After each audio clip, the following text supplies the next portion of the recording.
Hi, this is Vanessa from Ishoni London, and we're here with Daniel, who's a tutor for us. Hi there. And Daniel is from Boston in the USA originally.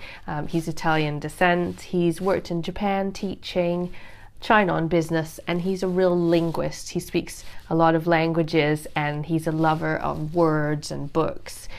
He's currently writing a book about cycling in Japan. He's writing it in the Japanese language.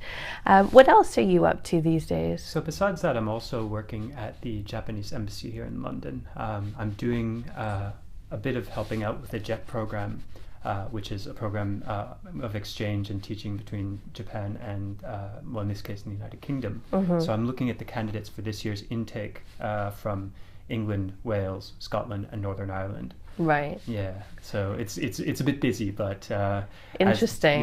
Things are in London.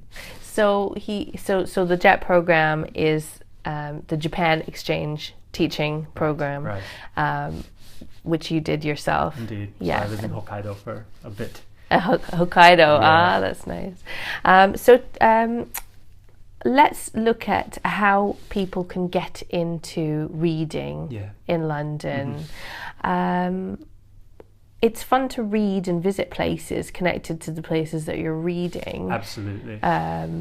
So can you give us some tips about how students at every level can get into reading? Yeah, so actually growing up I was always very interested in English literature because it was something that even though I was in America we were always reading, and I think people coming from Japan as well could be interested to see that even around us here in London we have a lot of places that are related to the English literature that's become famous around the world. Yes.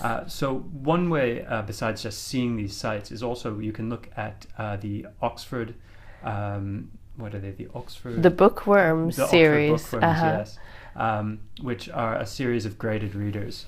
They have an online site and you can look at your own level using an online test.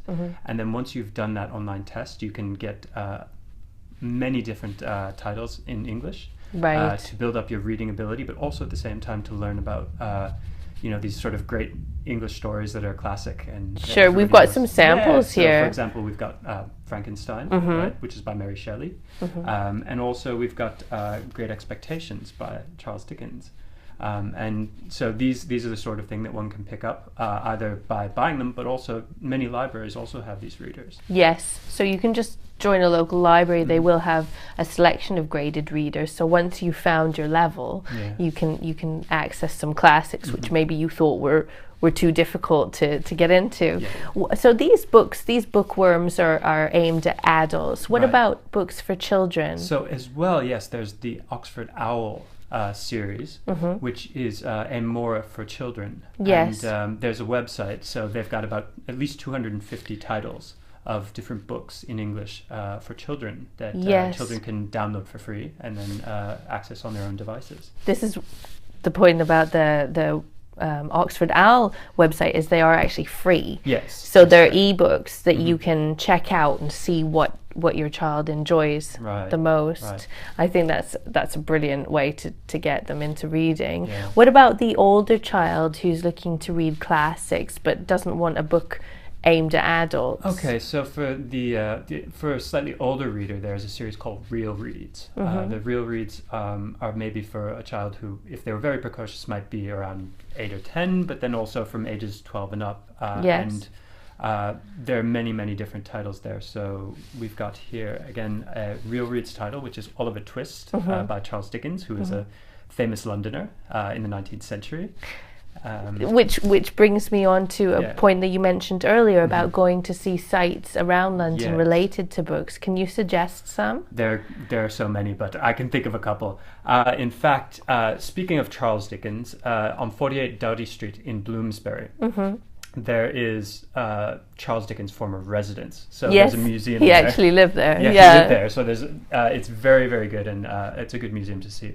Also, in sort of the Regent's Park area near Baker Street, there's a Sherlock Holmes museum. Oh, that's just around the corner from here, yeah. So Sherlock Holmes obviously is world famous, not only in his original incarnation, but also now in the BBC series. Yes, I've been watching that BBC series. It's quite good. I see. And What else is there that people can do to bring the language and books alive? Well, so London being a great, cultural centre for England also has a great amount of theatre.